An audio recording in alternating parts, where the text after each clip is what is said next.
Calendar छानना, साल भर पंचांग छानना, मात्र का श्राद्ध केवल नवमी के दिन ही आता है।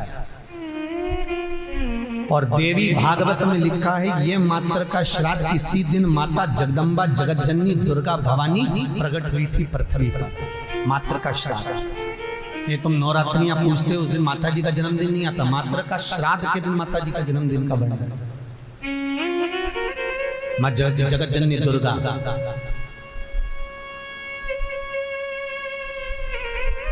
मात्र का श्राद्ध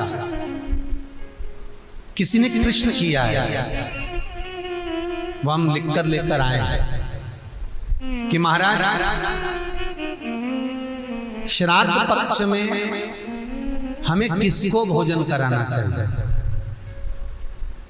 ऐसी कोई पुराण नहीं जिस पुराण में लिखा है कि स्त्री मरे तो स्त्री को ही भोजन करा। बहुत ध्यान देना महाराज कथा था।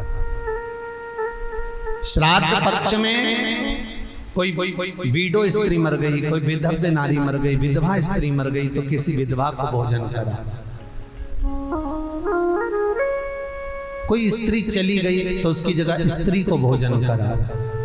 आप चाहे मार्कंडे पुराण उठा लो, मनुस्मृति उठा लो,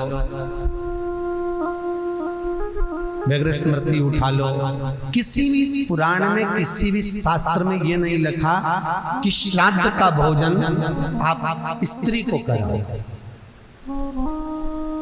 हर पुराण में एक ही बात लिखी है कि ब्राह्मण वो जो पूजन करता है, ब्राह्मण वो जो गायत्री करता हो, ब्राह्मण वो जो भगवत भजन करता हो, ब्राह्मण वो जो मंत्र का जाप करता हो, ब्राह्मण वो जो नित्य प्रति संध्या करता हो, ब्राह्मण वो जो मंत्र का स्मरण करता हो, कराने का श्राद्ध में हक है। अब ये भी समझ लो कि अगर स्त्री मरी तो स्त्री के श्राद्ध में क्या स्त्री को ही भोजन कराना चाहिए?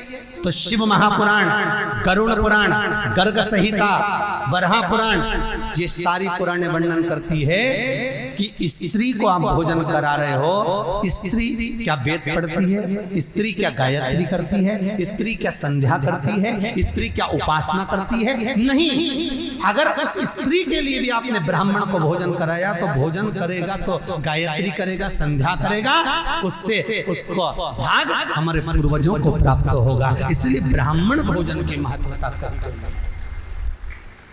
फिर दूसरा क्रम कहा गया, मान लो अगर कोई सौभाग्यवती नारी चली गई, सुहागन स्त्री चली गई, कोई पति के साथ सती हो गई, कोई ऐसी स्त्री गई है तो स्पष्ट कहा गया है महाराज, हमारे यहाँ मनुस्मृति में कहा गया कि अगर कोई सौभाग्यवती नारी चली जाती है तो उसको केवल स्त्री को भोजन नहीं कराना है, उसके साथ उसके पति को भी भोजन पर बुलाना है, तब भोजन के श्राद्ध का भाग प्राप्त होता है। नहीं तो वो स्त्री जिसका तुमने श्राद्ध करा है, केवल एक नारी को सौभाग्यवती को बुलाकर भोजन करा दिया, साड़ी दे दी, चूड़ी दे दी, बिंदी दे दी और वो चली गई, तो वो नारी साल भर में स्वप्न में पूरे घर को दिखेगी जरूर, कभी भी दिखेगी पर दिखेगी, ये पक्का।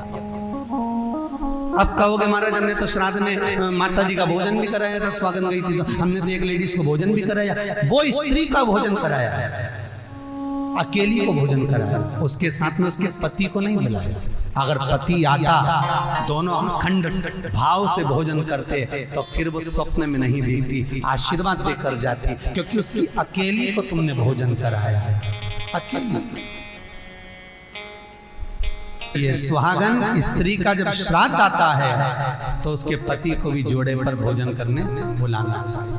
ओम नमः शिवाय। दोस्तों, मात्र नवमी के दिन जब भी आप किसी ब्राह्मणी को भोजन कराएं तो आप अवश्य ही पति पत्नी को दोनों को साथ में भोजन कराएं। उन्हें जितना हो सके विदाई में, दक्षिणा में जो भी आप यथासंभव दे पाएँ उतना आपको अवश्य देना चाहिए। ऐसा करने से आपके जो भी पितृ हैं वो अवश्य प्रसन्न होते हैं और आशीर्वाद देकर जाते हैं। फलस्वरूप हमारे घर हमेशा बरकत बनी रहती है, सुख शांति बनी रहती है, साथ ही कभी तकलीफ नहीं आती। इसलिए जितना हो सके श्रृंगार का सामान, साड़ी जो भी आप दे सकते हैं वो आप अवश्य दें, चरण स्पर्श करें। चाहे आप अतिथि रूप में जिनको भी बुला रहे हैं उनका आप पूरी तरह से मान सम्मान अवश्य करें। तो आई होप कि आपके लिए ये वीडियो बहुत यूज़फुल रही होगी। वीडियो अच्छी लगी हो तो प्लीज़ चैनल को ज़रूर सब्सक्राइब करिएगा। मिलेंगे नेक्स्ट वीडियो में, तब तक महादेव की कृपा आप सभी पर बनी रहे। ओम नमः शिवाय, जय माता दी।